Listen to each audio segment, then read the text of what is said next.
What's up, y'all? Welcome back once again to Puttin on Airs. We're in the virtual Airstream studios. Got a banger of an episode for you today. I know because we already recorded more than half of it. We've got an illustrious guest later. We interviewed Jen Cobber, very, very funny comedian from Lake Charles, Louisiana. She is going to hit for you, I promise, because she hit real hard for us. But first, we got to get into some other things first. Corey, I want to let you know what just happened to me right before we started recording earlier, because I wish there'd been a camera. I wish you could have seen it. Me too. So I've got some bagel dough in there rising, right? In my proofer, and my I got one of them little, like, it's a combination toaster oven deal that's like an air fryer, a proofer, awesome. A dehydrator, a oven. It's fire. It's awesome. That's great. I got the dehydrator is so great. I got this bagel dough proofing in there right now. I was kneading the dough before coming out here, and You've been kneading the dough all your whole life, buddy. Heard that right. Stay kneading dough, but need the dough real bad. But I leave it in the stand mixer, right? Because why work? That's what machines are for, right? Right. And it's just not like coming together. It's just still. It's very, very sticky. Very like hydrated. Like you put your fingers in it, it just sticks to it entirely. And I weighed out every ingredient, and I'm in California, so the air it's drier here, which should cause the opposite problem. See, like I know how this stuff ostensibly works, so it makes no sense to me. If it's humid outside, then then this would make sense, but it's not humid outside here, so this is the opposite of the problem I should be having. But I don't know what else to do about it other than to put some more flour in it and try to get it to come together more. So I'm doing this, but I'm already feeling I'm putting more flour in it than I should be, and then I'm like, pull it out. Science, baby. And it's still not working. And so I eventually snap, I pull it out, and I've got it's sticking to all of my fingers. So I'm just stretching apart like this, and I just lose it. I was like, what the fuck? And I threw it into the bowl, and I started punching it. I started just punching the shit out of it, because it's you can knead dough, so it's you're allowed to punch it. I feel you are allowed to punch it. So it was but I'm like, what the fuck is wrong with this fucking goddamn dough? Fucking losing my mind on this bagel dough. And then that moment passed, and I was standing there with flour and shit everywhere, all this dough on my fingers and stuff, and I realized then that I had.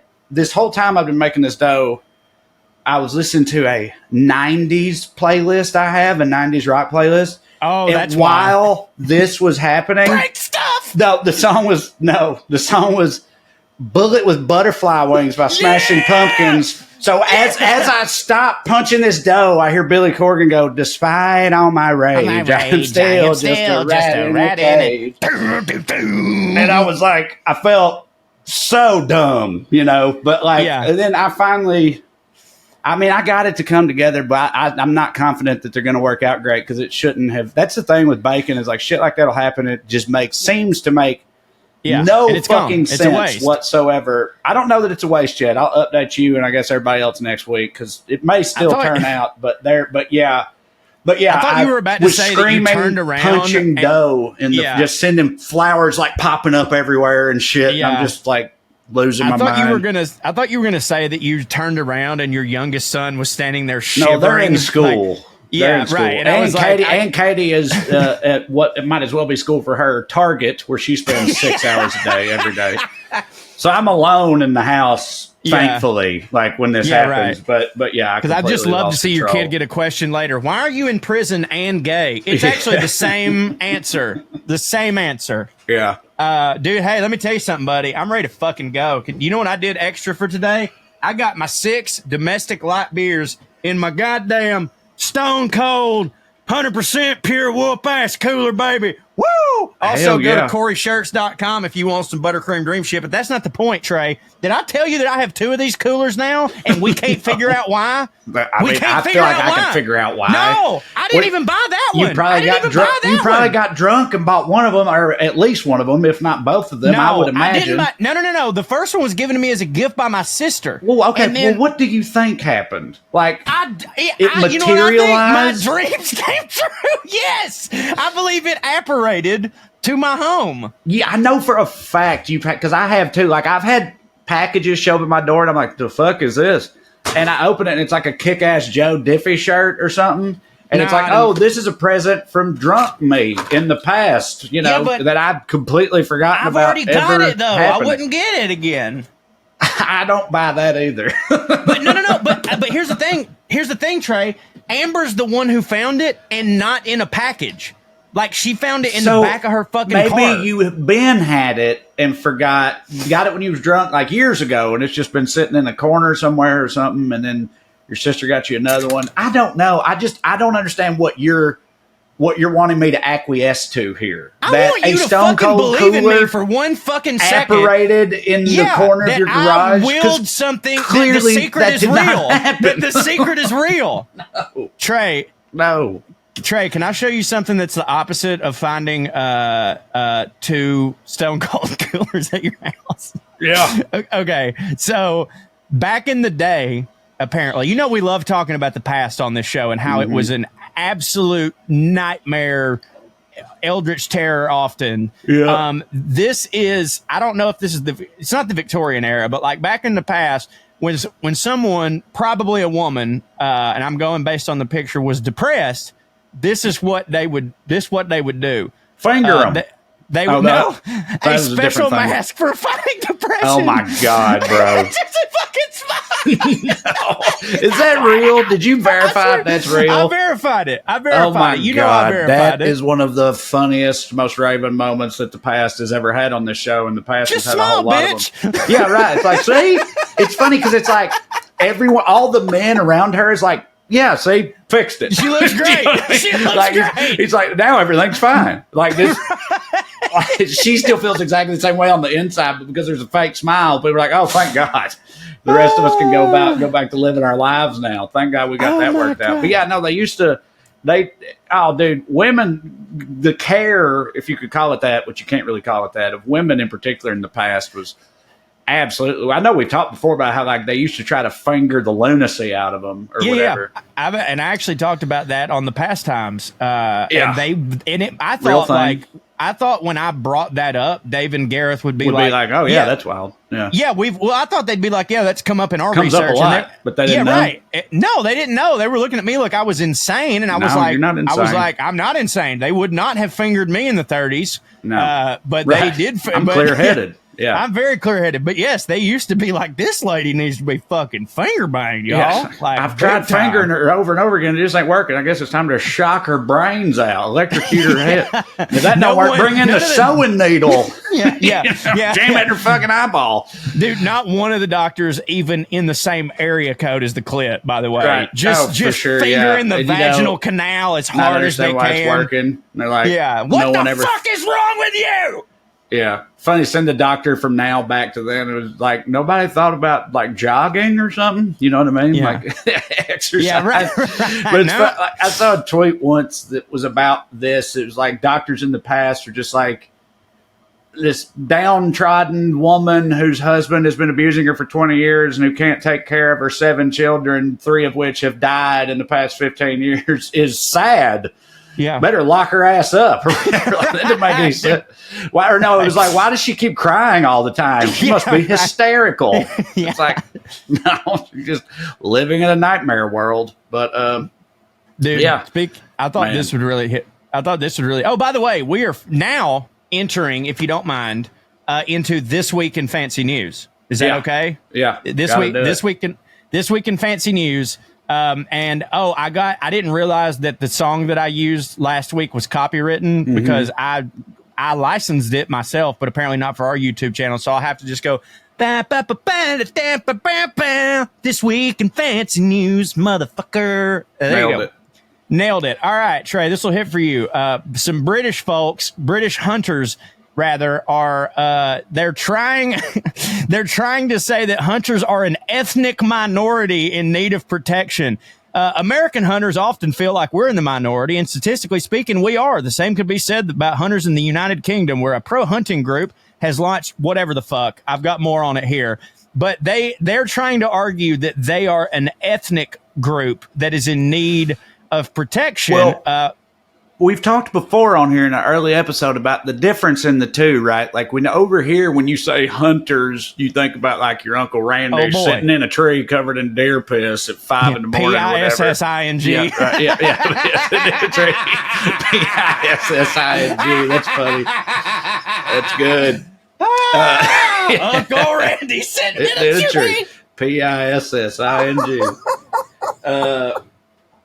But over there, though, it's these like red-coated horse riding fox motherfuckers, right? Yeah, like they like look like the people that George Washington shot. And lords. So it's very, very different. So, but what I mean, what's happening? Right. Are people starting to say like, "Hey, you ought not do that"? Because rich people don't like it when people start telling them they ought not. So do stuff. This is from OutdoorLife.com. For those who haven't been following the developments across the pond, hunting rights have been on the rocks in the UK for the last 20 years or more. To clarify, most people in the UK use the term hunting to refer to hunting foxes or other small game with hounds. This is different from shooting game birds and deer, which is or deer stalking. Scotland, which I can't believe this is our people, dude. Scotland outlawed hunting wild animals with dogs in 2022, and England and Wales followed suit. But it says in 2004, so that doesn't make sense. Hunters have tried salvaging these traditions by participating in trail hunts, which hunters mimic an actual fox hunt by following a pre-laid scent with their hounds. But the Labour Party is now committed to banning this practice as well. So sounds to me, Trae, that they just got a bunch of queers over there. Yeah, but pussifying the fox hunting game is. I wonder if this is about the foxes or the dogs or both. Because like, I didn't read that far. The dogs, I promise you, love that shit. Oh my god, they love nothing more than tearing things to fucking pieces, right? In front of those things' babies, and then tearing those babies to pieces. Dogs live for that shit. Your sweet little good boys love to murder as much as they possibly can and stalk and hunt and terrify. And so the dogs are doing just fine. If it's about the foxes, I don't know if their foxes over there are like endangered or something.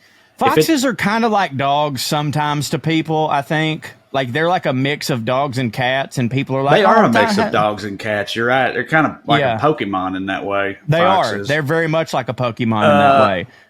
But I'm saying, if all of this is about the foxes because those foxes are endangered or something, then I mean, what are you going to do? That's like, I don't think that earls should be allowed to hunt species to death. If they're endangered, then whatever, I get it. But if that's not the case, but I don't know what else the case would be other than like I don't know. It's got to be some kind. Because over here, when people talk about like, when real hippy dippy lefty types talk about like, not, hunting don't hit, right? Just shooting. Yeah, it's about the guns. Right.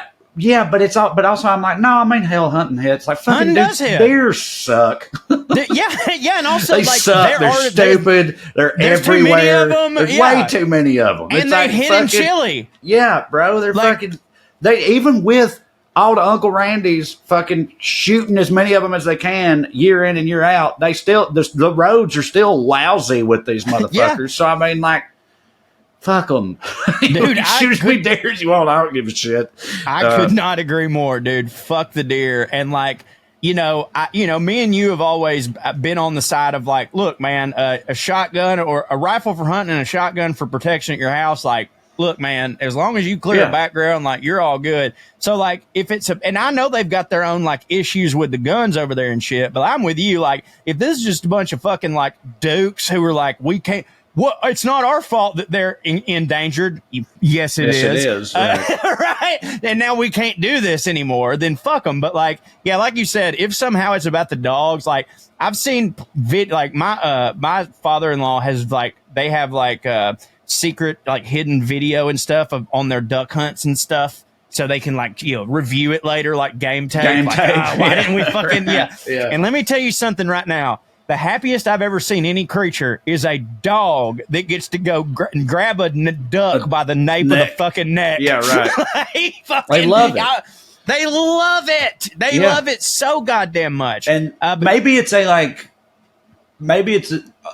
combination type thing where it's like it's not sporting. It's like gross in that way. You know how like rich people go to Africa to go big game hunting, and if they pay enough money, they'll like trick a lion into being in a certain place, and then they fabricate a scenario where the rich people gets to shoot this lion, but it's all made up. There's no real sportsmanship to it. You know what I love maybe about it's that type of thing. Maybe they like get these foxes, and the foxes have no real shot. You know, it's just like it's cruel because the fox has no shot. Maybe, you know what I mean? Right. Like if the fox had a chance to get away, if this is all happening out in the wild, you know, maybe. But if they're like, you know, being unfair to these foxes, then this is what I and I hope other people, actually I know for a fact other people like about us. And by the way, we have a new producer, Burns. I'd like to explain this to you, because here's the thing. You're asking all these questions and we're postulating all these things. I could have just kept the article open. Right. I could have scrolled down, answered every single one of these questions. But it seemed to me that it closed on you, so I just assumed that, you know, you were like, oh, fuck, well, whatever. Well, yeah, I'm just saying, you would have done the same thing. I didn't think you made the choice to close it, is what I'm saying. It seemed to me like it had closed abruptly in the middle of you reading it, and then you were like, well, you know, we'll just keep going. No, I clicked another separate article and then read another thing, and then I was like, no, goddamn it is time for some wild, reckless speculation. It's what it's time for. That is what we do here. No fucking fact bullshit. Well, hey, I mean, dude, in fancy news of the week, brother, the number one thing, I think you know it. I think we all know it. I think everybody listening to this knows it, even if you're not a fan. Noel and Liam have at least agreed to be in the same room as each other, and Oasis is getting back. You don't think it's going to last? No, you don't even think one show? You don't think one show? I don't know, maybe one show. There's no way that tour gets completed, in my mind, it seems to me, unless they've all reached a point of financial desperation. Right. And they have no choice but to make it work. Like, I don't see how they've been in financial desperation, because I follow both of them, and they're constantly individually selling out huge places, you know? Oh, really? Each of them separate. Do they each separately play Oasis songs? Yeah, they do, and they do their own songs, which is what I don't know, and I'm sure that's what a lot of the tiff has been about. Of like, all right, that we fucking do, blah blah blah. Well, like, is it Noel the one that wrote all of them? We won't be Noel that wrote all of them. But like, I don't know that's how they talk. I don't know what part of England they're from, but like they've been, but they've also been writing and performing individual songs and stuff. So I'm like, just get back together, Oasis them songs the fuck up, and let's go. But yeah, like, no, they're still both wildly popular. And well, I mean, that part makes sense to me. I just didn't know that I'm talking about playing venues. Yeah, they play venues, and like, I mean, don't get me wrong. Sometimes Noel or Liam, I can't remember, will storm off stage while smoking a cigarette, you know, because the audience was stupid for some reason. Because Liam, I'm pretty sure all Liam really did was like sing and vamp and, you know, look heroin chic, pretty. Like, he had a good voice, don't get me wrong, but like, that was Noel's band as I understand it. I watched that documentary about them, which was wild as fuck, but it was wild as fuck because I could not believe the amount of footage they had from the very beginning of this band, which happened in the early 90s. In 94. It's insane that they were already, that they were documenting everything even back then. Yeah. That blew my mind. But also I didn't realize that they hated each other the whole fucking time. Well, yeah, that. But, dude, Noel had this band. Liam hadn't done shit musically really ever. Right. And he was like, I could sing your songs, no. And he's like, no, you can't, Liam. And then he's like, what's this? And then fucking he starts belting it out. And then he's like, I guess you can sing my songs. And then Liam was like, now he's in the band, having never really done anything musically. And has Noel was like a musician. And he'd written all these songs, and he lets his kind of fuck up brother, who's got an all right voice and a lithe body, into the band, and then, dude, it was like fucking 2-3 weeks or a month. It was like they booked this gig somewhere else. They went to it. It was like in some dive bar, but it was like the first gig they'd all played together, I think. And at that gig, there was some fucking record producer with a cigar, like, they're the ones. That's the number one record. Right. And then, and then it was off to the races. And within a month, they're playing like fucking arenas and fucking stadiums and all this. Or not a month, a year, I mean, from there. And almost as quickly as they came, bye-bye. And I've got a timeline. I've got a timeline of their feud. if you'd like me to run down a couple of the highlights here. And this is from NPR, but April 1994, which is shortly before their commercial breakthrough, the brothers sat down for an interview with John Harris. They spent the entire time bickering over the meaning of rock and roll. Like, they're not even paying attention to this guy. Yeah. They're just talking to each other about, oh, that's rock and roll. No, that's rock and roll. You wouldn't know rock and roll if it bit you in the bum. Yeah. Yeah, right. They spent the entire time arguing over the meaning of rock and roll, a drunken incident on a ferry several months earlier, and how much they fucking hated each other. Right? So this is like right before they break through. September 1994, during a concert in Los Angeles, Liam hits Noel over the head with a tambourine. Yeah, I remember that. And slings insults at both the band and the American audience. Noel storms off and quits the band, right? Yeah, I remember when that happened, or maybe I'm remembering it from the documentary. I'm not 100% sure, but I remember the tambourine incident. And, well, it gets even better because, like, if you, like, you know, like if someone shoots you with a gun, you come in with napalm. So while recording What's the Story Morning Glory, Liam brings a group of visitors to the studio while Noel is trying to work. Noel, trying to get them to leave, ends up hitting Liam over the fucking head with a cricket bat. Later, by the way, that cricket bat was sold at auction for a shitload of money. But like, this is 95, dude. Like, they're already... You just said that happened during the recording of What's the Story Morning Glory? Yes. I didn't know that it got that bad until after all that. Well, apparently it, and what I was saying earlier was like before it was bad before they even hit. Like, they went into it bad, which is like, that's never going to fucking work. 1996. It kind of did, though. It did, but I'm saying like longevity wise. Yeah, right. In 1996, Liam pulls out of their MTV Unplugged taping, which, like, dude, I can't tell. Like, if you weren't there for Unplugged in 1996, I cannot express to you how huge that shit was. It was a big deal. No, for sure. It was a Nirvana's big fucking deal. Unplugged is a seminal performance, right? And so many people's was, but like, this was like being asked to do fucking, I don't know, an HBO special in the 80s and 90s. Bro, what a real sad state of affairs with both of those things. MTV as a musician, but also HBO as a comedian too. I know, like, dude. It's future the way it used to be. Present, I mean, past sometimes don't hit, but past hit a lot. Yeah. In terms of that would hit for me and you, it would have hit for us too, but in the past. Absolutely. So of course we're in the present. Exactly. You know? Because that's how that works. Yeah. So Liam pulls out in 96. He pulls out of their MTV Unplugged taping at the last minute, blaming a sore throat. Then proceeds to spend the entire performance heckling his brother from the crowd and drinking champagne. Oh God! Then later that month, he pulled out of a U.S. tour just before it started.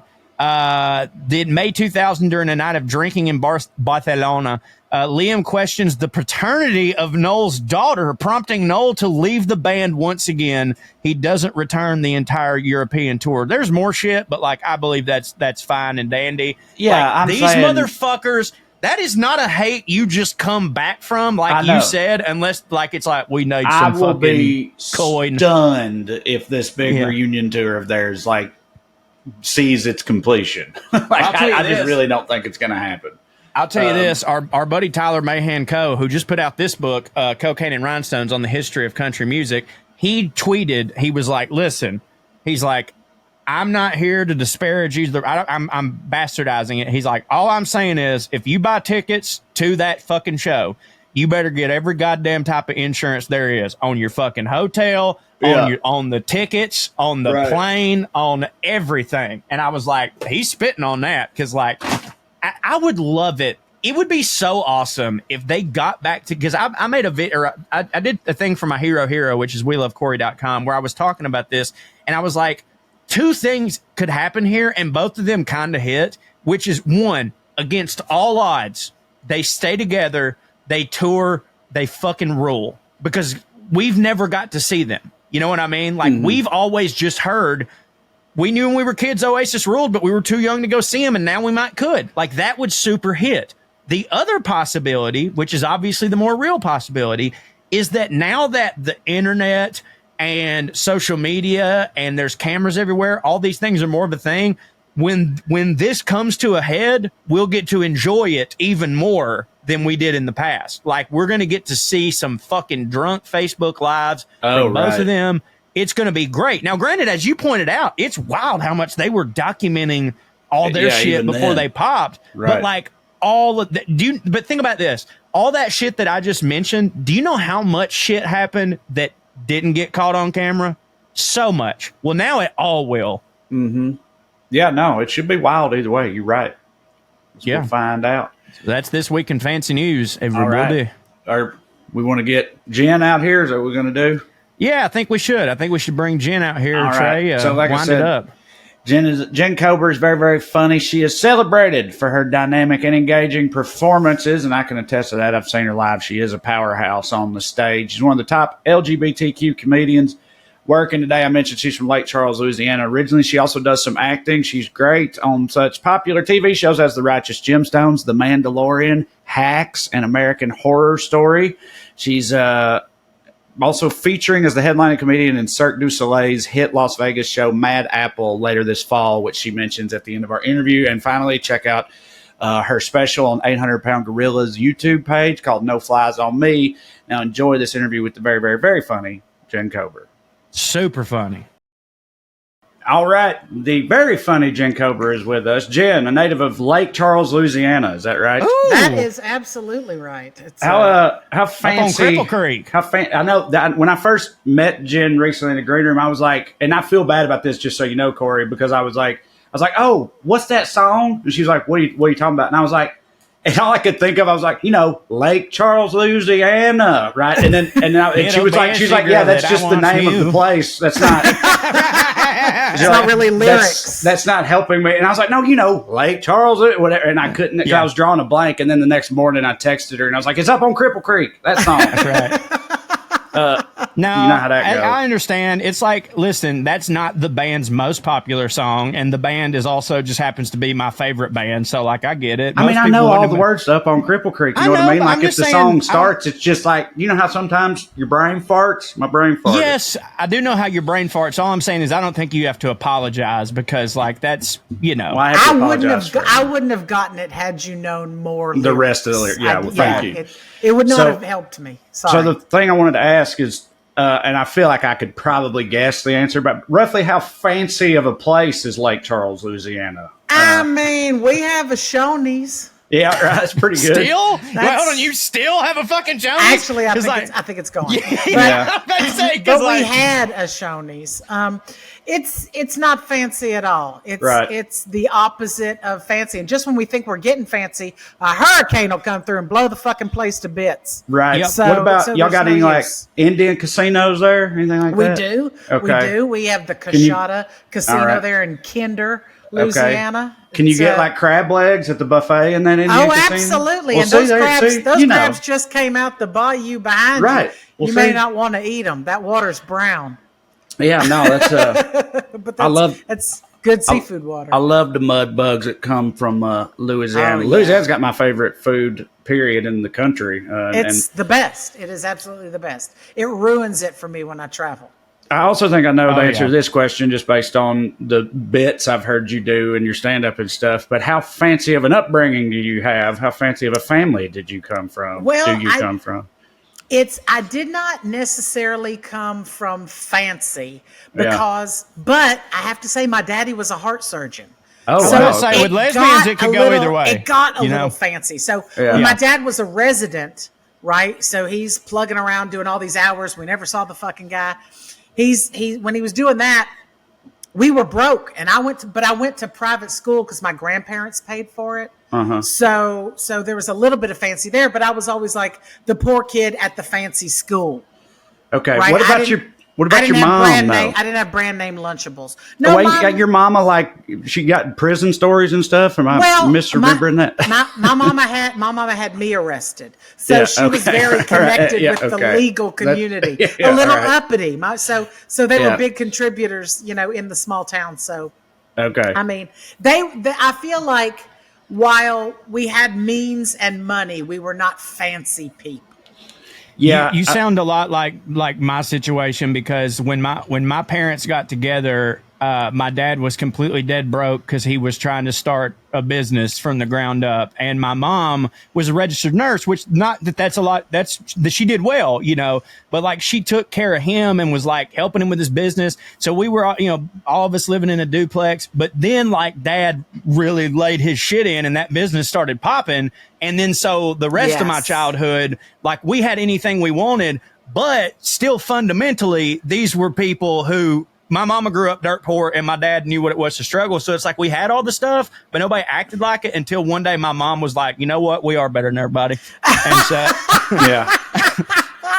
I mean, I don't think we ever got that far. I did. Yeah. I went to private school through the 8th grade, but then I didn't do that. It was like public school after that. We were fine. It wasn't terrible. It's not like I know which fork to fucking eat with at the restaurant. So I was gonna ask. Work your way in, baby. Work your way in. Yeah, because it's like I believe our most recent guest before you is Allie Clayton, who is from a very similar situation. Sort of, her dad's a big time lawyer, but out in some like small town outside of Raleigh. Podunk, North Carolina. I like to say we were at the top of the white trash pyramid. There you go. Like we were living high on the hog. I was on my hands and knees at the bottom of it. You know, I get it. Yeah, very much the base of the white trash pyramid. But everybody was standing on his back, exactly, just rubbing their cleats in it. Yeah. I really, to be honest, am glad that as a child, when I was a kid, that we didn't have all this money that we had later on for me. Because when my little brother was born, my dad had already gone into private practice, so we already had money. So he never knew those struggles. I remember like waiting for my daddy to get home with his paycheck so we could get groceries because there was nothing in the fridge but an onion. Right. Like and see, you say you think about that and you're glad or whatever. I'm in the midst of, I've got to put a whole new hour together. And one thing I want to talk about, but I haven't written any jokes for it yet. But one thing I want to talk about is how, like, I want to give my kids a much better life than I had, but I'm also really worried that they ain't going to be able to deal with anything. They're just going to be spoiled little bitches. You know what I mean? Because they never went through anything at all. And like, Trae got 2 onions in his fridge. Yeah. But like, private school, like the idea of private school, I'm like, no, my kids ain't going to private school. Fuck no. But it's like, because no son of mine's going to maximize his potential. You know what I mean? But also you're in California. The public schools in California are very different than the public schools in Louisiana. So we went to private school because it was a better school, right? Dude, I'm the same way with Bane. I'm like, the only goddamn way that he's going to private school is if somehow by the grace of God, coming from me and Amber's genes, he's an insanely good athlete. You know what I mean? And like Macaulay wants him to play baseball there and like they'll take care of it. Sure. Whatever, but other than that, I feel the same way with you, Trae. But what if he was super smart? If he was if he's super smart, go fucking kick everyone's ass at the fucking public school. You know what I mean? Like, be the best there. Like, don't go somewhere and be the sixth. Son, you're gonna be king of the dipshits. That's what I'm saying. King of the dipshits. Yes. Well, I mean, both my sons are smart. They're both gifted and all that, and they excel in the public. But like you said, I mean, my kids go to public school in Burbank, and the public schools in LA at large are a minefield. Some of them are horrific, but Burbank is not. Burbank is good. Right. So you're right. It's some of the shit that they've learned in school at the age they've learned it, like, astonishes me sometimes, you know. So the public schools here, you know, obviously they're not that bad, but I feel like it's like, you know, like, who would want a kid to speak multiple languages and play violin and all that gay stuff? You know what I mean? It's like, can't have them thinking they're better than everybody else. I can play the violin. I see, right? Well, see, that's because I've always said that. Like, I think that if the multiverse is a real thing, although I feel like even if there's infinite me's, 99.5% of them are white trash pieces of shit. Probably 80% of those are dead or in jail.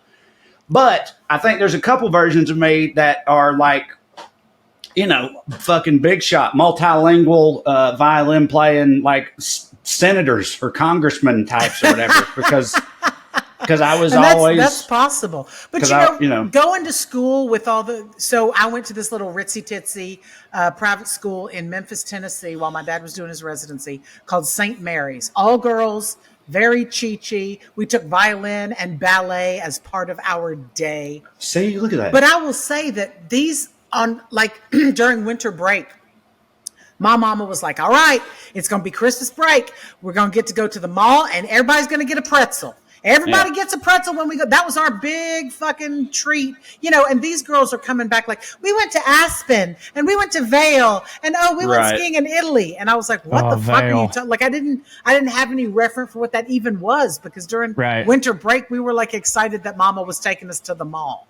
Yeah. So I just didn't, while I grew up around that, I didn't have that mentality because, we didn't have anything at the time. And then by the time we did get it, my mama was, I feel like dead. I mean, I didn't do without anything I wanted from about 5th grade on.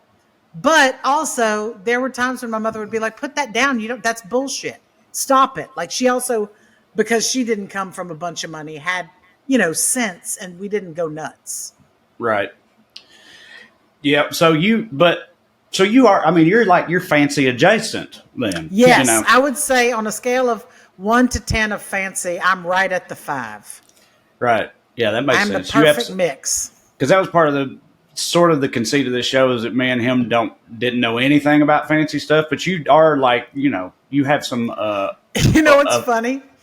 When my exposure. publicist sent me the name of this show, she must have, there was a typo, and I thought it was called Puttin on the Airs, and I thought it was like a political show. Political show. Aren't you so happy? I was like, how the hell are we going to talk about Putin bullshit for a fucking hour? What kind of shit? I got to be part of this. I got to see what this is. And then you sent me those questions and I read it and I was like, oh, Puttin on the Airs. That makes so much more sense. Yeah.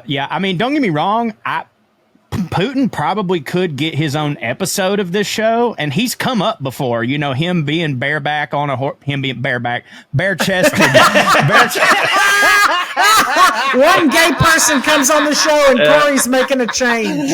Oh my God, hilarious! But him being bare-chested on the horse, and like, dude, the fucking Kremlin look wild as shit. Like, all that stuff is like pretty fancy, but then all of their residents are like, we have potato. Where do we put it? So we can all cut it in millions for the people. They've also got that. Who's that Russian theater that birthed the method and all that? The Kaminsky method, or what? It's not the Kaminsky method. It's like you know what I'm talking about, Jen? Stanislavski. Stanislavski. Yeah, right. Yes. Yeah, they got all that shit too, which is I've always thought it was wild that they have all pain. That. And like Dostoevsky, right? Yeah, dude. Have you ever tried to read a fucking Dostoevsky book? The Brothers Karamazov, and I was like, there's too many fucking Trolleys in this. Where they're all named, like Igor Igorovich and Vadim Ivanovich. Yeah, but aren't you reading it in the accent? Of course. Yes.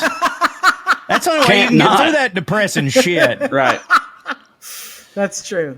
Yeah, no, you're right, dude. Russia's like a perfect mix of the themes of this show. Because it's a bunch of like fucking mud peasants fighting over potatoes and potato juice that you can get drunk on. If anybody could talk about Putin for a fucking hour and make it entertaining, it is Trae Crowder. Oh, how sweet. No, that's true. That's true, man. You break shit down and it makes me laugh so hard.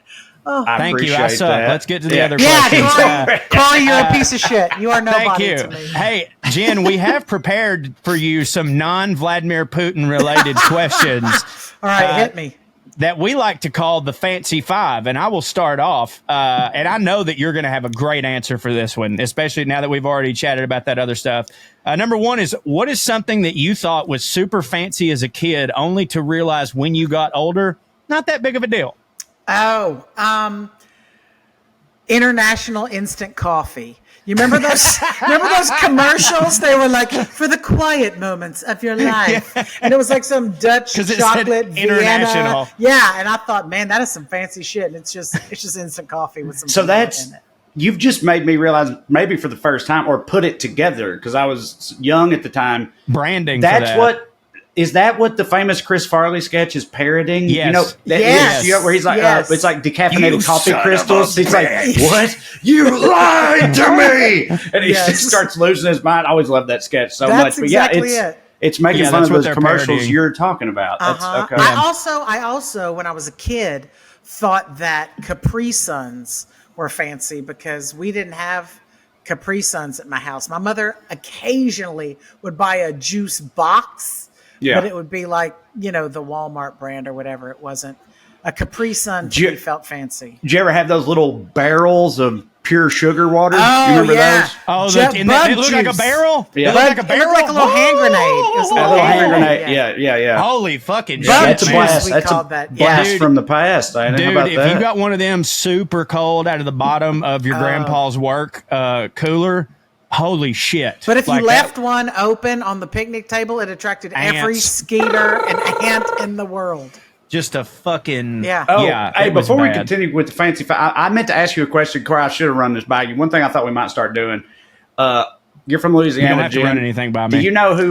Does the name Todd Graves mean anything to you? Being a Louisianan, Todd Graves. It I know does Todd. not. He is the richest man in Louisiana. He's worth $9.1 billion. Do you What know does he do? where the money comes? Well, he's got chicken money, not Popeyes, though. He is the founder and CEO of Raising Cane's. God damn. Ooh! Chicken They just franchise. opened one of those down the street from me here in California. I got one down the street. There's a Randy's Donuts next to a Raising Cane's. It's the happiest I've ever fucking been.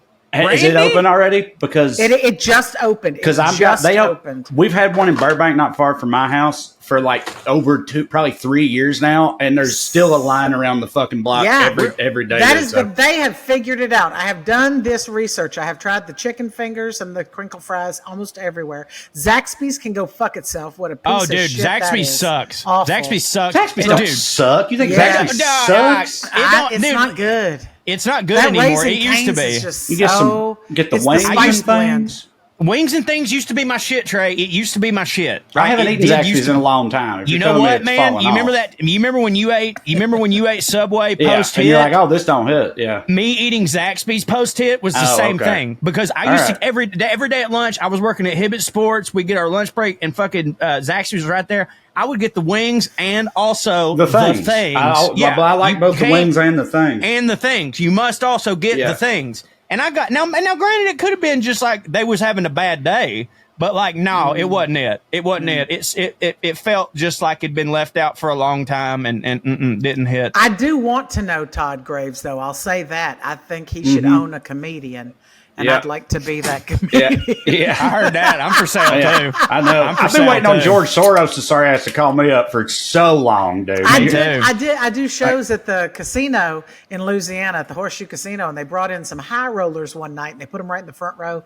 Oh Lord. And this guy was bragging about how much money he had spent at the casino, and I just looked at him and I said, "Would you like to own a lesbian?" Yeah, Because I am for sale. And I'll Absolutely. be like your little jester. You just call me out to entertain people whenever I'll you s- want. I'll Well- split all the sevens. Speaking of chicken and lesbians, where are you at on Chick-fil-A and that whole deal? I You got seem to be a tell chicken you, connoisseur. How do you feel about them? I will protest in front of every Chick-fil-A while I'm eating waffle fries. That's what's I up. love that fucking place. Yeah. Yeah. And I'm sorry that I do. And truthfully, I did do the research. The fella who owns the franchise, the original thing, is a bigot, but individual people can own Chick-fil-A's and they can Right. be perfectly, they could be gay or whatever, I guess. They Yeah, can be most of what they them wanna are- be. Yeah, so. Most of them are bigots too. I found, but that chicken slaps like real yeah, hard. look, I'm fat first and gay second. So that's Heard how I feel that. about Well, it.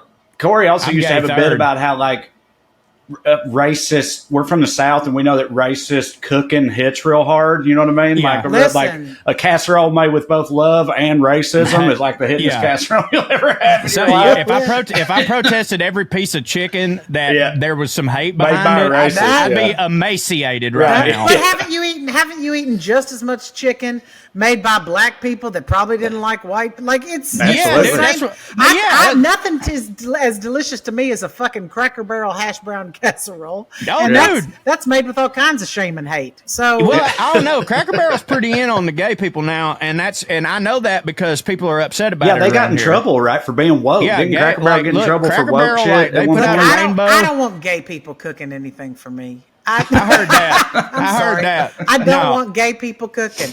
I want my old mammas that are in the black and white photos at the civil rights movement behind a dog going, get them. That's who I want cooking my fucking chicken. Lots of that. But I think that in the South, there's so much.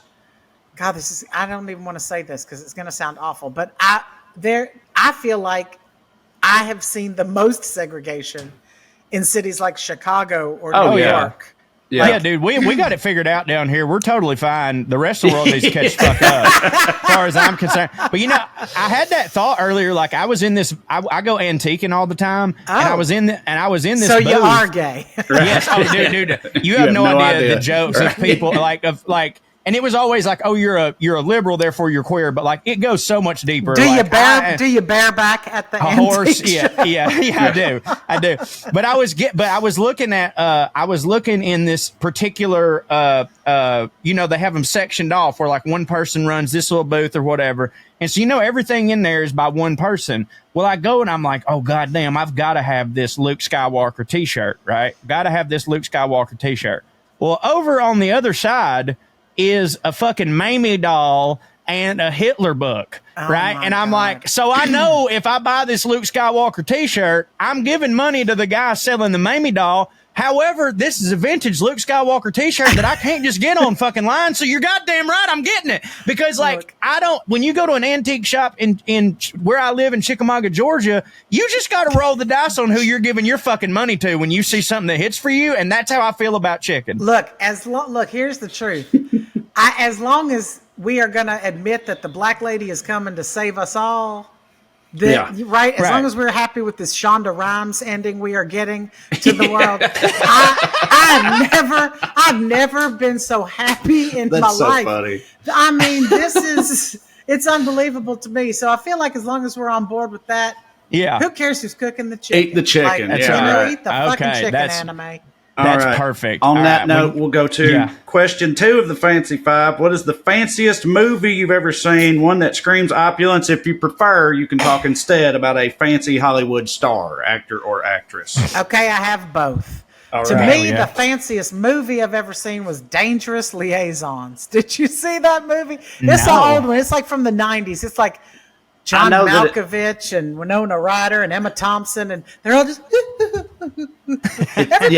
everybody's they're in those skirts. The ladies are in those skirts that go way out at the hips, and they're all the men have the ringlet curl, white hair like George Washington. It's all that bullshit. Oh, dude, I find those to be very fancy movies that don't. I gotta watch this. I was about to say, Corey, I had completely forgotten that movie ever existed. It came out in 1988. We had it in our video store, but I never watched it because when I was a kid, I saw people in powdered wigs on the front of something, and I was like, no, I'll go to the goddamn theater if I want to see some, British shit. Exactly. But now remembering that it exists, again, the poster has Michelle Pfeiffer, Glenn Close, in a wig? Because I kind of remember and John Malkovich in a powdered wig. I definitely remember that poster now, and it's based on a French play called Les Liaisons Dangereuses. I know Les Liaisons Dangereuses. Which I'm not sure what that translates to, but I'm sure it makes sense. It was made $35 million against a $15 million budget, so it didn't exactly set the woods on fire, but it got nominated for 7 Academy Awards, including Best Picture, and it won for adapted screenplay, costume design, and production design. So Cho, you will absolutely love this movie. I need to watch it too. Oh, fuck you! You would too. You would love it. Yeah, but you would love it more. Okay, that's fair. It's a very gay movie, Corey. I think it's for you. Okay, I will say this. My favorite fancy actress, though, when I was a little girl, God, I thought this woman was just the epitome of fancy, and that was Joan Collins. Yeah, she was on Dynasty. And she had that British accent, and she always talked like she could just fire everyone from their lives, and that would be all. And not only that, she stood like she had some sort of back brace that made her she had that proper stance that in order for me to get into, I have to grunt. Just to stand. You know what I mean? Like, I'm so out of shape that if I was just to stand properly like a person should, I would pass out. and she had that commanding. I'm with you. Joan Crawford, fancy. Joan put Collins. her on the board. Joan Collins. Joan Collins. My yes. bad. Joan Collins. My bad. Put her on the board. Who could have played Joan Crawford? To be honest. Yeah, Joan Right, Collins. yeah. My bad. Yeah, that's on the board as fanciest actress ever. We've never had that one. Nor Joan have we Collins had Dangerous Liaisons. Still kicking at 91, by Get the the way. fuck out of here. No, She's is. 1, 2, 3, 4. She's been married 5 times. That's how you do it. She's been married. If you live that long, Right. of course Not you're even going to that. be Well, married I was 5 times. The people of Chickamauga, Georgia, will remember her as Roseanne's cousin Ronnie on an episode where she played the fancy cousin who came to Lanford and was somehow Right. related to Roseanne. It was very. Yes. It's so what she. So That yeah, she's episode, still alive. by the way, was a parody of My American Cousin, which was the play that was going on when Abraham Lincoln got shot. Swear to God. Swear on my fucking life. Why do you know that? Because I'm gay and I don't want to tell nobody.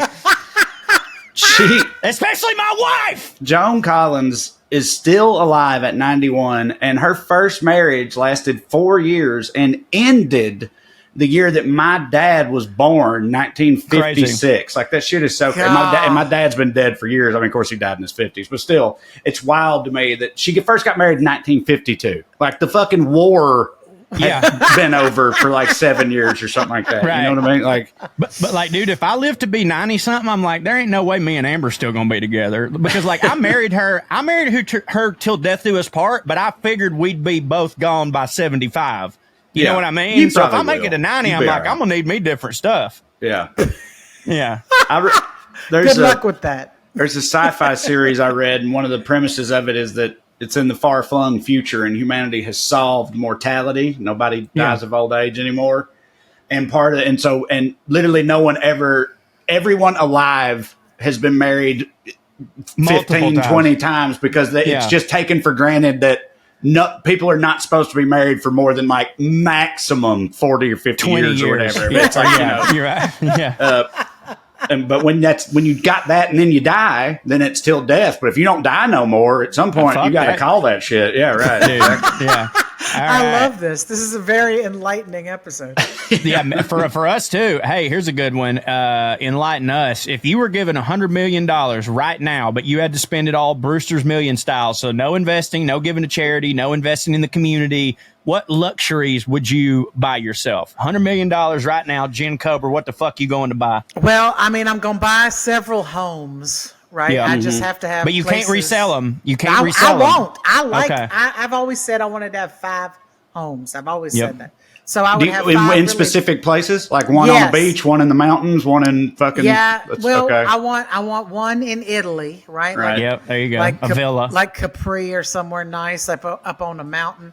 I want to live in Montana. I love Montana. Yes. I want to have Be one, part of the problem, baby. Be part of the problem. Yes. One here in Louisiana, one in Los Angeles, and then I would imagine probably one in Hawaii. I love Throw New York in there too, just because of New our York, business. New York is not my thing. I hear you, but you might have to go there. I'll stay in a penthouse when I go. There I'll you stay go. at the plaza. You know what I There mean? you Like go. that's just not. I have no desire to live there for any amount of time. Yeah, I hear you.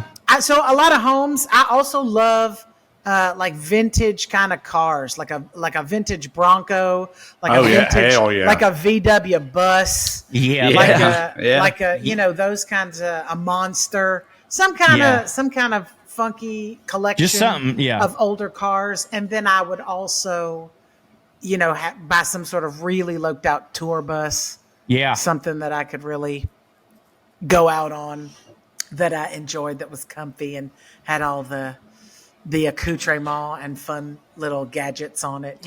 You ever know what I done was thinking? tour bus life at all? I have Because I have not. I've been on like friends of mine's tour bus before briefly, but I've never like and they were fun. toured. Never. And, yeah, but it seems they seem rad to me. Like That's the way to go. Yeah, That's right. the way to go. But Hey, you know, Jen, you seem petty. I am. I've been thinking about this question all day because I made up this list, and I was thinking about like, and maybe everybody's gonna look at me like, no, fuck no, why would I do that shit? But like, I've always thought like, if I had just so much fuck you money that it wouldn't matter, like how hard it would hit for me to take someone I hate and I know that they hate me and go pay off their mortgage. You know what I mean? Like someone that fucking hates me and I go pay off their goddamn mortgage and they have to just know that the rest of their life, that the reason that they have financial freedom is because of someone that they hated. I just feel pay off like their they mortgage get because he had over it fuck you pretty money. quick. Don't you think so? I like, wow, you really showed them. No, okay. Stipulation. Making their life I pay a off their million times mortgage. easier overnight. No. Hold on. I know, but I'm saying I pay off their That'll mortgage, learn 'em. but also for a year they have to put a sign in their yard that says Corey was right about everything and I was fucking wrong. Right? Yeah. Like, so there's a stipulation, but I'm saying I'm talking about someone that really See, fucking I'd hates go you. the other way. I would pay somebody to fuck with them. Right, yeah. I would Buy their pay house and somebody. burn it down. I would pay somebody to just I'd find a hacker or something and just like every time they turned on their phone, it just erased everything. Just something so fucking like every time they went to a site, it would say, "Should we save this password?" And they would put in yes, and it wouldn't. So they would have to type in the password every fucking time they logged into anything. And I could do that too. Log them out, like something like that. I would want to fuck with them, paying off their mortgage. That's what I'm gonna do for like somebody nice. I'm gonna go find some random teacher and be like, well, I would oh my do God, that have you been too. a teacher for your whole life? I'm gonna pay off your mortgage. Fuck them. Well, I would do that too. I'm just saying, I think I'd get a lot of joy out of a person having to, if someone said to them like, hey man, how come you got all this extra cash? Like Corey Forster paid off my fucking mortgage. But you're not going to change their opinion of you, really, are you? Yeah, okay. Now I'm glad that I brought this up. I'm not doing it. I was thinking about paying your You mortgage weren't off. going to do it anyway. This is a fantasy hypothetical. You It's not like you were. It's not like you were like right on the verge of doing this. He almost signed that check. Yeah, right. That check was halfway signed. Everything that you think is just a fantasy of mine is a dream that I believe will come true. In your brain, you think it's all fantasy, but I'm like, no, and realistic. Look, we're not here to yuck your yum. It's okay if that's what you want to do. If you want to, well, just pay somebody's mortgage. It's funny because he's doing it's like a killing them with kindness type thing, but we're both just like, what are you, stupid? It speaks a lot to his need to be liked. Oh God, yeah, for sure. Got that right.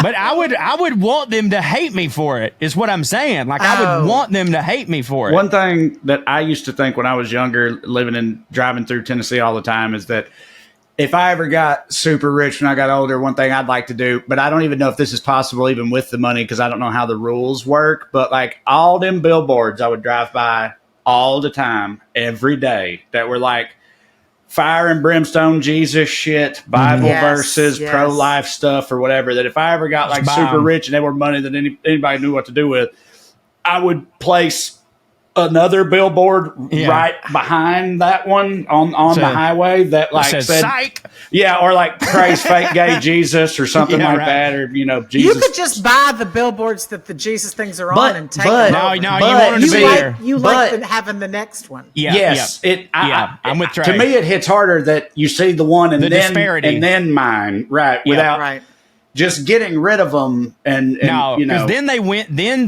those people can be like, see, they're buying Jesus out of here. It's like, no. I'm just paying for an alternative message. You can keep your fucking stupid Jesus bullshit up there. I don't care. Yeah, that's what I keep telling people. I don't care if you're a Republican. I care if you're for this Republican.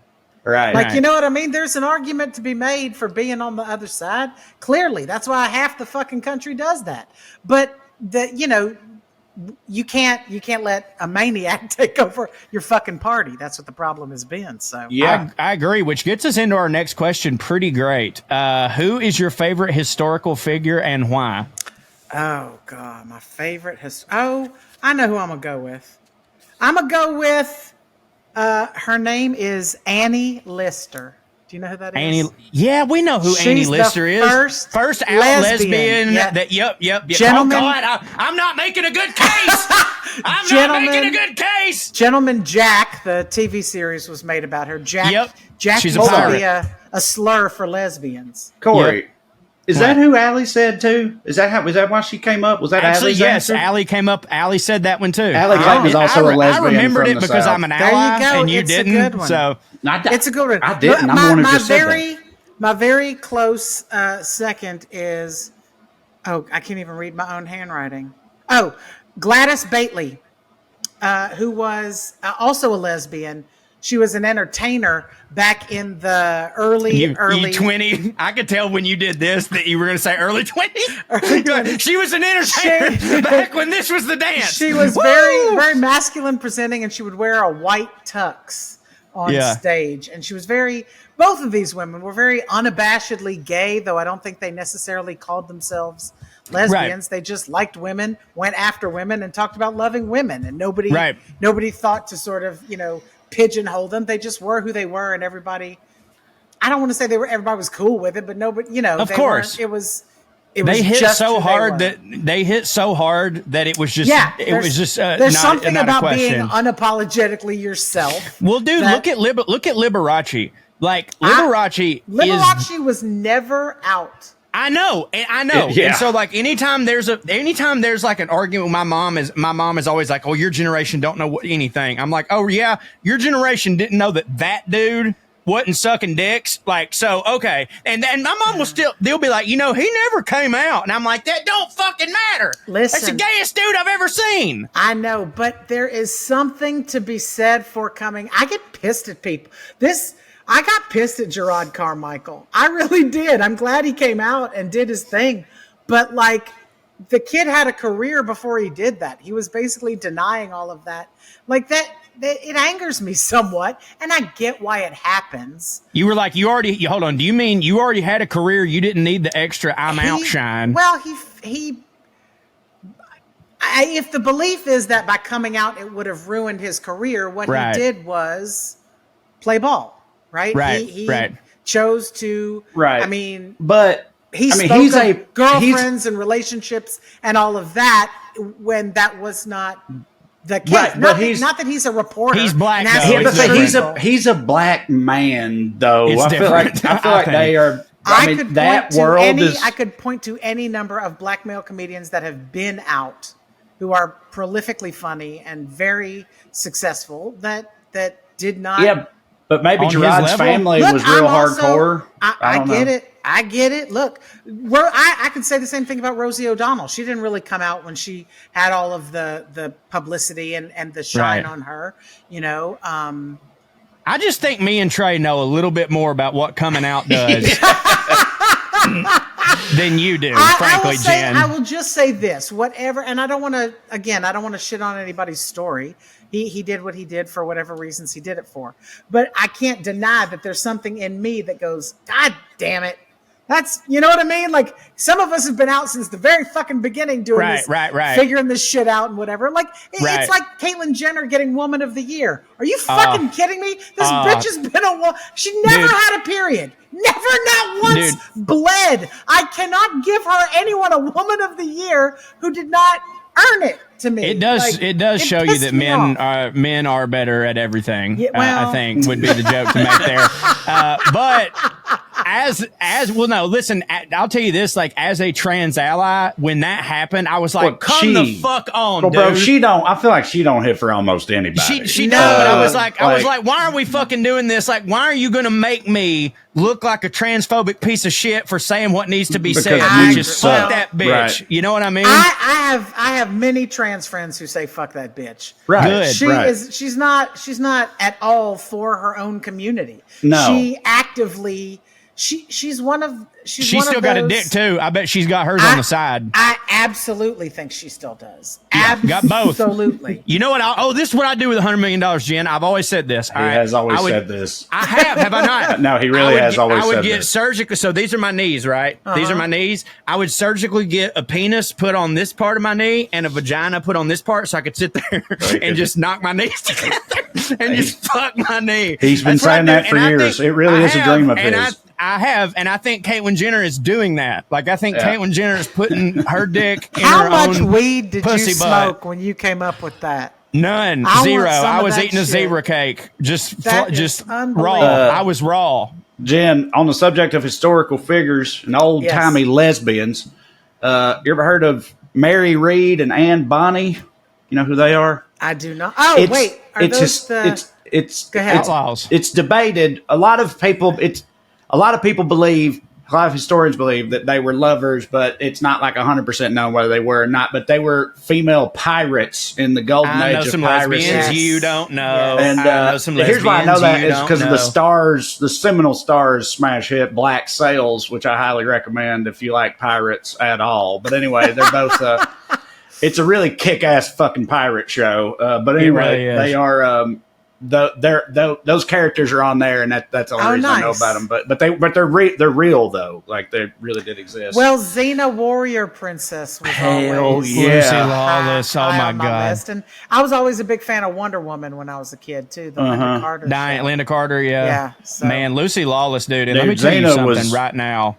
They don't allow women to age like they do men in Hollywood. Yeah. But Lucy Lawless right this second looks 100 times better than she did as Xena. And Xena was my sexual fucking awakening. Right. Mine you know what I mean? I think a whole generation for a whole generation of people that liked women of our generation, she was. Everybody was a lesbian because it was either her or Kevin Sorbo, and they were like, "Fuck," you know what I mean? Because that was back when you couldn't, and this has been talked to death by a million people, but there was no access to the internet.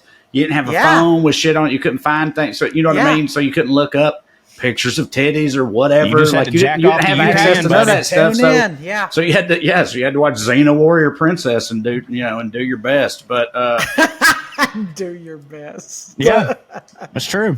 Anyway, where are we at? We got one left. Last question. Think. We talk about one thing we talk about a lot on this show. We've already talked about it with you, kind of, because you sort of are one of these things. We talk about areas where the Venn diagram of fancy people and trash people overlap. Like, for example, they both love boats, pontoons versus yachts, Right. Booze, Busch Light versus fucking French wine and shit, whatever, and fucking their cousins, the royal family.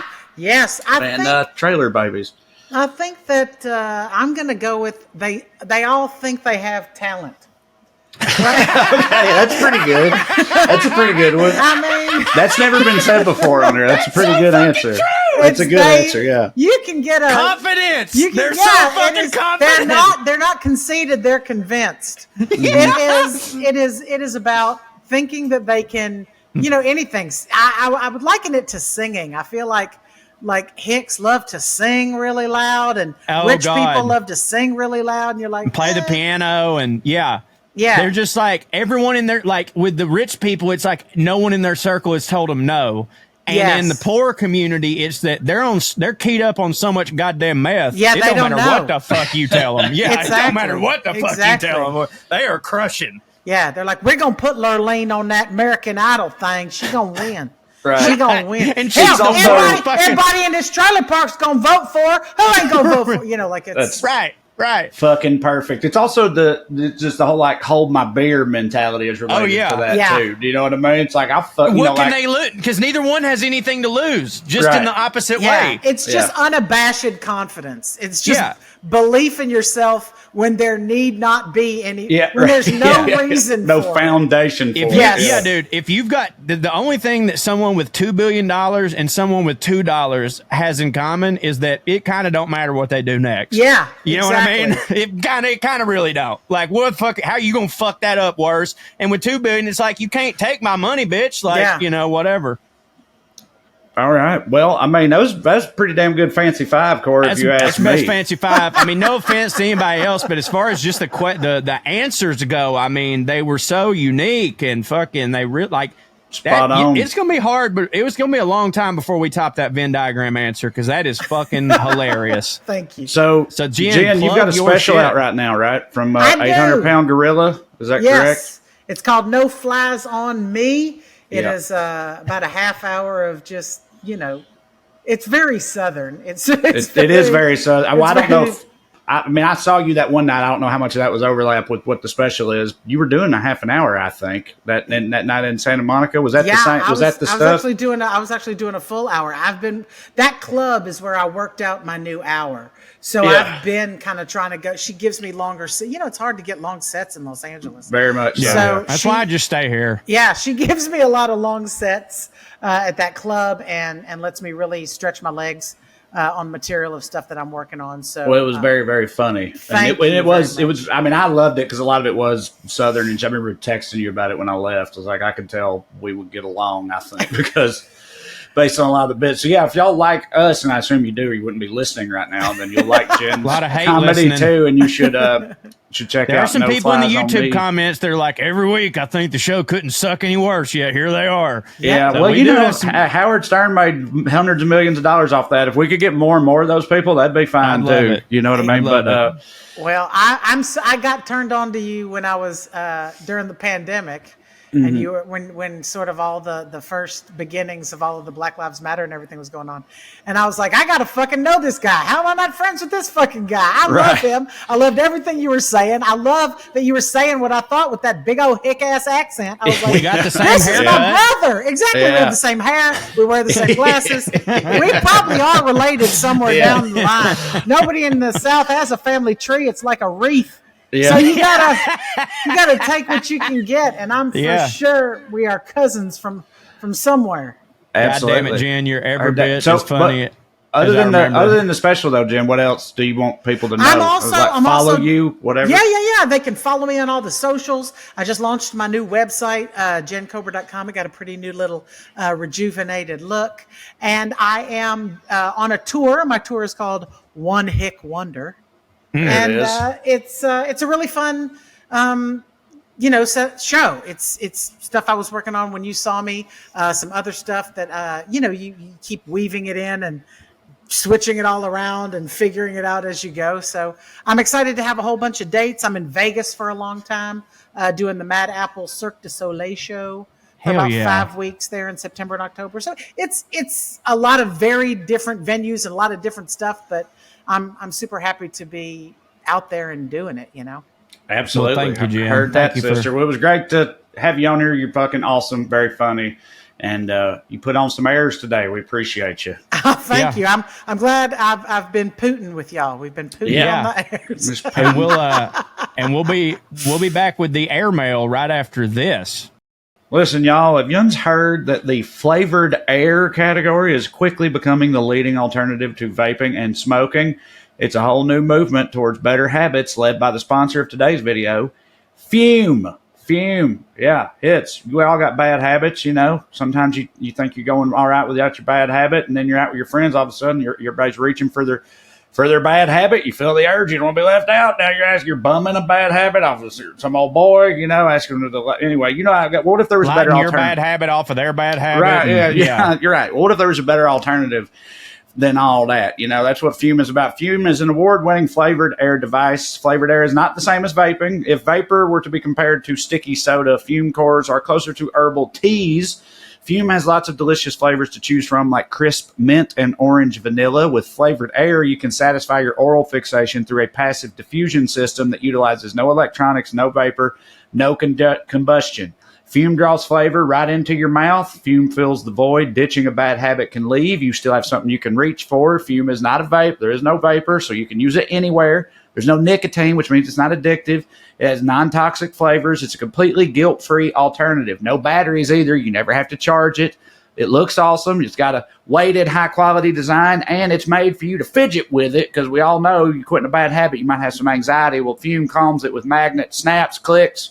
It's fun to mess around with. Fume also continuously invests in third-party studies to ensure the safety of these products, and Fume is backed by doctors in the U.S. Cho, tell them how you feel about it. Dude, I love it. I mean, I've been saying my favorite flavor is the orange vanilla, and the reason I say that is because I like tea. I'm a tea person, especially when we went over to England. I got super into tea, and it's almost like sitting over a warm cup of herbal tea. It's really nice, and the whole time, you're not doing anything dangerous for yourself because it's just flavored air. And I also am a fidgeter. I am diagnosed ADD. Don't do nothing about it. I just sit there with my Fume. You know what I mean? Brrr, just twitch it around. It's great. I also like the mint because it reminds me of a particular bad habit that me and my wife both used to do. So that really scratches that itch, if you know what I'm saying. But I'm a big fan, and it's a super great alternative to a lot of other things. Fume has served over 300,000 customers, and you can be the next success story. For a limited time, use our code POA to get a free gift with your journey pack. Head to tryfume.com. That's TRYFUM.com, and use the code POA to get a free gift with your order today. Fume. It hits. Mm-hmm. Listen, y'all, our next sponsor needs no introduction. You've seen all the ads. You've heard us talk about it a million times by now, and I bet there's a big part of you, big old part of you, you know what I mean, that really wants to try it. What am I talking about? BlueChews. That's right. This ain't your grandpappy's blue pill. This is the one, the OG chewable tablet for better sex right now. BlueChew is a unique online service that delivers the same active ingredients as Viagra, Cialis, and Levitra, but at a fraction of the cost and in a chewable form. The process is simple. Sign up at BlueChew.com, consult with one of their licensed medical providers, and once you're approved, you'll receive your prescription within days. BlueChew's tablets are made here in the U.S. of A., prepared and shipped directly to your door. That's the best part of it all. It's done on the internet there, which means no more visits to the doctor's office, no more awkward wiener-based conversations, no more waiting in line for your wiener pills at the pharmacy, running into your high school basketball coach. None of that. You can take these anytime, day or night, so you can plan ahead to get down, or you can be ready to get down whenever an opportunity comes up. BlueChew wants you to have better sex. Discover your options at BlueChew.com. Joe, go in. I love them. I'll tell you what, people always ask me, they're like, does BlueChew work? And I'm like, my God, it makes my dick harder than trying not to drink when I'm doing an episode of Puttin on Air. You know what I'm saying? Falling smooth off that wagon, right on to my hard-ass dick, breaking my fall, which is really good. It's great. It's my wife's favorite time of the month. That white envelope shows up. She knows that I'm about to throw down and her back will be blown out. You know what I'm saying? So if you want to have that confidence to impress somebody, because that's the thing, first impressions, good. Lasting impressions, that's what we're talking about. And by the way, you don't have to have anything going on down there. It's not like, oh, well, I don't have any issues. Listen, yeah, Barry Bonds could hit home runs in 98. We all know. But look what he did in 2000. You know what I'm saying? Okay, BlueChew wants you to have that confidence. So they want the entire country rock hard. If I'm just going to tell you that's what they told me. That's the mission. They will not stop until every man is bricked up like a brick house, till every tent is pitched, till every rod is raised. Discover your options at BlueChew.com. And we got a special deal for our listeners. Try BlueChew for free. That's not a typo. I thought it was because it's too good of a deal. When you see the promo code POA at checkout, just pay $5 shipping. That's it. BlueChew.com, promo code POA to receive your first month absolutely free. Visit BlueChew.com. Visit BlueChew.com for more details and important safety information. And we thank BlueChew for sponsoring the podcast. And get you a new dick. Get you a new dick. All right. How hard did that hit? That hit. Killed me, dude. Killed me too, consistently the whole time. Like I said on there, like that last answer she gave is like, also, it's going to be hard to top. I like when she said she's fat first and gay second, because it's like, I do think if you're fat, it's like, it does supersede most things, I think. You know what I mean? Really like, I bet there's a lot of fat black dudes who'd be like, oh, first and foremost, I'm fat. Yes. And then you know what I mean? Because it's like, yes, it just runs your life and so many things about it when you have fat tendencies, or you're of the fat persuasion, whether internally or externally. But anyway, yeah, very funny. Check out Jen, everybody. But let's do some airmail, Cho. What do you got for me? Oh, boy, I got some great stuff for you. Subject line, wildest pineapple in the truffle shop. Okay. First off, I don't mind a repeat episode when it's that goddamn good. But she's referring to last week we had to run a classic episode. And which I picked, this up, by the way. That's why I brought this up. I was like, I've been getting texts and messages all week that was like, hey, it sucks that you guys couldn't be here, but boy, did y'all pick a fucking banger for a replacement. And I told everybody, I said, hey, that wasn't me. That was Trae. Because I was the one that had to run it, but I texted him. I was like, what should I put up? And you were like, I listened to this one recently, and it's pretty fire top to bottom. I just randomly, I was on a plane, and there was like, I finished an episode of Marin or something, and we were going to land in like 30 minutes. And I was like, what else do I have downloaded, on my podcast app? And I saw our logo on there, and I was like, oh, I've got episodes of POA downloaded on here. And I clicked it. And they were old episodes, and that one was the one at the top. And I hadn't, it's from like the very, very beginning, and I hadn't re-listened to it since back then. And I was like, okay, why not? So it was very random. But I turned it on, and listening to us in the past is like listening to two different people. I ended up listening to the whole thing because I was like, God damn, this episode is fire, dude. It was like, it was crushing for me consistently throughout. So, yeah, I'm glad it hit for people. Yeah, thank you, Marjorie. So subject line on this one. That time I thought my daddy was Nick Cage, parentheses, sorta. Dear Trae and Corey, senior New England correspondent Travis here. I'm so glad the genius that is Nick Cage finally got his Puttin' on Air's flowers. He's one of my favorite actors in the business because, put quite simply, Nick Cage makes good movies great and bad movies watchable. Yep. That's so fucking true. Dude, that's so true. There's not one, like, even if a movie is, they're like, it's shit. I'm like, who's in it? They're like, Nick Cage. I'm like, I mean, I'll watch it. It's probably worth watching. Yeah, right. Yeah, because he will hit in it. Because like, him in a bad movie is like, you know, that hilarious. hits even harder. Yeah, right, exactly, right? yeah. Right. But like, yeah, if he does actually have a good script, it's going to be a fucking barn burner. Funny trash story about Nick Cage as it relates to me. When I was little back in the 90s, my redneck father bore a striking resemblance to Nick Cage's seminal white trash performance as H.I. McDonough in Raising Arizona. Yeah. People told him so all the time, and white trash that my daddy is, he took that as a huge compliment. Here is a picture comparison. I got it for you right here. Look at that son bitch. I mean, yeah, that does look like him. That's pretty good. He does. I mean, hell, that baby looks like the baby. I know, and dude. The baby is the person writing this. The baby email, is the person writing this email. I mean, dude, they had their Halloween on lock for 2 fucking years straight. My dad took one step further and told the little 5-year-old me that he was, in fact, in that movie and had been a movie star prior to me being born. He told me he had been chasing his dreams in Hollywood, but then when I came along, he decided to find a more stable job to provide for his new family. To be clear, my father actually worked as a groundskeeper and mechanic on a golf course, which, as you might know, isn't exactly more stable than a movie star. But my dad was my hero, and his word was bond as far as I was concerned. I went on believing that for several more years until suffering near fatal embarrassment one day when I told a bunch of karate class friends that my father was the star of Raising Arizona. Wow. Long story short, redneck fathers are masterful bullshit artists, and that's why we love them. Couple of things. A, it's very funny to me to do the whole like, you know, I could have been somebody until you ruined my life to your child when it's completely made up. That makes it way funny.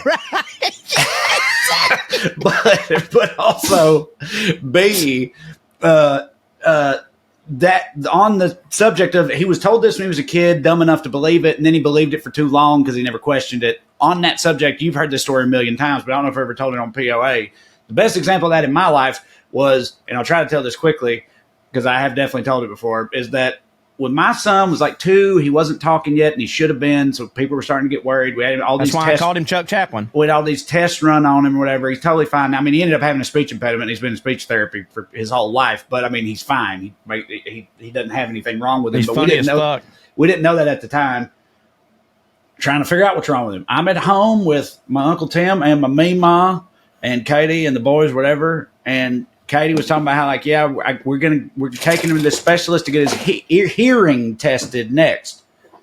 And Meemaw goes, you know, I bet that's what it is. I bet it's a hearing thing. She goes, because Trae, you know that runs in our family. And I was like, what? I forgot about this. I'd never in my life heard that ever. And I'm Burns, you're about to love this so I'm like much. 28 or something at this time, 29.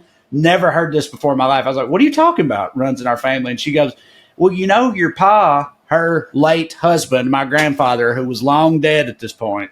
She's like, you know, your pa, he had that hearing problem. He had that hearing disorder. And I was like, again, never heard. I was like, what are you talking about? And she's like, you know, your pa had that hearing disorder where he couldn't hear women talk. You know, it's like when it was something about the frequency, I think. She's like, when men talk, he could hear them just fine, but something about the way women's voices sound, he couldn't hear them. It was a medical thing. And I like stared at her for a minute. And then I just started like running back and forth up and down my hallway, like fist pumping and shit and laughing my ass off. And Katie was over there like with her fucking head in her hands, like, God damn it. Because Uncle Tim was doing the same thing because they all understood, like we all understood like what had just happened.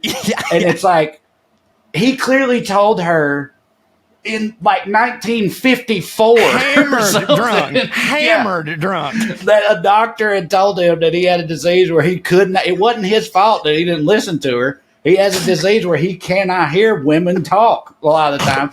and she believed that shit for 70 goddamn years or whatever. It's so goddamn funny. It kills me, man. Rest in peace to both of them. But anyway, yeah. We normally I would end the episode there, but I can't because we can't. But that's fucking great, and I'll never tire of hearing that story. Hey,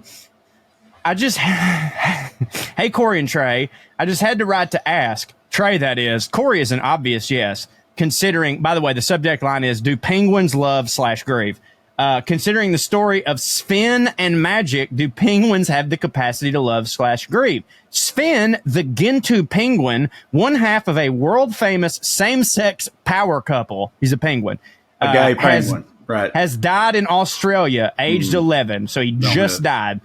Sven and his partner Magic became famous in 2018 when they fell in love at the Sea Life Sydney Aquarium, later adopting and raising 2 chicks in a colony of young, flirty penguins at Sea Life. The two had eyes only for each other, bowing, singing, and bringing each other pebbles for a potential future nest, according to penguin keepers. The penguin's health had deteriorated in the days leading up to his death, and the aquarium's veterinary team made the difficult decision earlier this month to euthanize Sven and end his pain and discomfort. Magic has been taken to see Sven's body to help the penguin understand his partner will not return. He immediately started singing, the aquarium said, which was reciprocated by the broader penguin colony. Verdict? I say, obviously, yes, penguins can love. So these 2 gay penguins adopted penguin babies in Australia and lived like as a happy penguin family down under for the past like 5 or 6 years until one of them died tragically of flipper cancer. Okay, can I read you this other email real quick? Can I read you this other email real quick while you think about it? Yeah, it relates to it. Okay, well then, then go ahead. This is from Ryan. Hey, y'all, this don't pertain to anything show relevant. I just thought I'd bring some light to the travesty that is the death of one of those queer-ass penguins in Australia.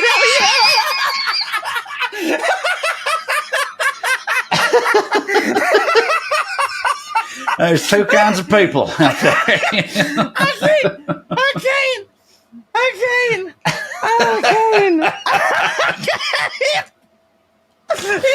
Dude, I read those back to back. Oh my God. I read those back to back. That's so funny. Like, what the so fuck? Warm and heartfelt, the first one, and then that. You about that queer ass penguin dying down there? By the way, they're all real tore up about it in kangaroo land. Yeah, I was going to say about them adopting chicks. I think, you know how we do, reckless speculation, talking out of my ass. I think with penguins, I think that the dads do like parenting shit, which is me and you penguins. Yeah, right. I think that they're one of the few animals that where it's like that. Like I think in penguin also, daddies, they're mammals, right? Well, no, they birds. Penguins birds and mammals can be the same. Ain't they mammals? What? No. Well, a whale's a mammal. A whale is a mammal, but it's not also a fish. Yeah, well, you know. That's the whole thing with whales is that they ain't fish. I thought that penguins went both ways. I thought they were like, we do a little this, we do a little apparently they do, that. but not in that sense. They're flightless birds, you're right, which I just they assumed are, was like, dude, don't get me wrong, they are wild because they're birds they're that mammals. like swim their asses. They're like aquatic birds, and that's weird as they're fuck. Mammals. They're mammals. But they're very much birds. Anyway. They're mammals, though. The males, they're mammals. I think in penguins, they like roost on top of the eggs and shit like that and like raise the chicks and stuff. I'm not saying entirely, but I think that they do that. You seen also, that video of that penguin raising fucking hell when his bitch was cheating on him? Yeah, yes, I have seen that. We're gonna open with that shit. Burns, remind me next week we're opening with that clip. There's a video of a cat who gets caught cheating on his old lady. I bet his dick was still stuck in her, wasn't it? It's pretty hilarious too, because she gets madder than hell, and he tries to run away. Cheating is so but funny. The owner won't run away, and his like side piece is watching outside, and the look on her cat face is like he's married. You know, like she clearly didn't know. Yeah. Anyway, it's so I'm guilty of anthropomorphizing animals too, because I love shit like that. But anyway, right. I think penguins can grieve. Penguins, they wild. I'm gonna say they are kind of wild in a lot of ways, and I think the straight ones, and I guess the gay ones too, they're like also monogamous. I think they are right. So well, dude, the gay one's got to be even more monogamous because, like, you find one other gay penguin, you got to stick with that motherfucker for life. So yeah, I think I'll go with it. They do seem special in that way, in a lot of ways, frankly. All right. Yes. Well, I'm glad you feel that way. Where are you going to be this week, Trae? Next weekend, September 5th through the 7th or whatever it is, I'll be in San Antone down there at LOL Comedy Club with my boy Caleb Signing. Caleb's coming with me, show. So I once again will get buried by my feature, but I love to do that. I've been doing that for years, ain't I, buddy? Anyway. That's right. I was hosting, actually, so it was more impressive. Yeah, but anyway, and then after that, I'm up in the Great White North in Michigan, and then later Ohio, and then on from there all over the place in the coming weeks. I'm real busy burning the road up, so go to TraeCrowder.com and come see me. Yeah, absolutely do that. Go to TraeCrowder.com. Sorry, I forgot to pull that motherfucker up right there. You see it? TraeCrowder.com. Go to it. Yes. As for me, please go to WeLoveCorey.com. That is where I do my bonus fangs. But also, hey, something that I'm really excited about. I am the new humor columnist for the Atlanta Journal-Constitution. Please go over there if you see it. If you see me tweet about it, retweet it. Go search it out. Read it. Do whatever. I don't know what to do on a website, like when it's not Twitter or whatever. Like, I don't know how you let Atlanta Journal-Constitution know that something hits for you, but just whatever that is, do it, you know? So that would hit for me. But other than that, just thanks for listening to this show. Thanks for downloading, subscribing. Remember, if you're just listening to us, I promise you the show is much better in video form over at watchpoa.com. But more importantly than that, stay fancy, motherfuckers. Skew. Here's Lydia Loveless. 1, 2, 3, 4, 1, 2, 3, 4. Royalty and rednecks are alike. They both like cutting and picking fights. Biscuits and baked beans where they don't belong. Sit on down with Corey and Trae and learn some fancy shit today. We'll laugh a little even when they're wrong. They'll take you to a magical place where if you call someone a cunt, nobody cares. They keep it debonair at putting on airs, putting on airs, putting on